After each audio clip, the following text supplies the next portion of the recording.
بسم اللہ الرحمن الرحیم۔ السلام علیکم ناظرین۔ یہ واقعہ حضرت موسیٰ علیہ السلام کے دور کا ہے۔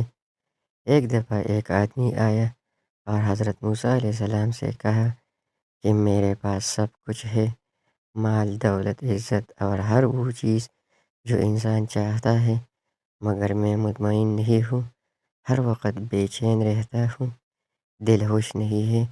حضرت موسیٰ علیہ السلام نے اللہ سے اس شخص کے لیے دعا کی کہ اس کی حالت ٹھیک ہو جائے۔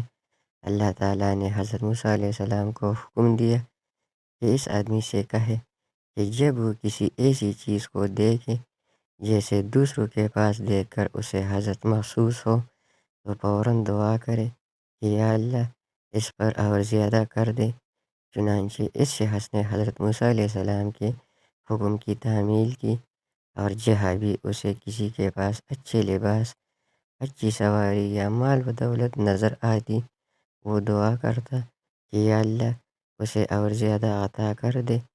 کچھ عرصہ بعد اس شخص کی بے چینی ختم ہو گئی اور وہ خوش و خرم رہنے لگا۔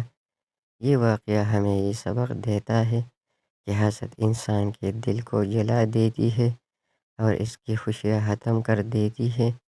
جب ہم دوسروں کے لیے دل سے اچائی کی دعا کرتے ہیں تو اللہ ہمارے دل کو سکون سے بھر دیتا ہے۔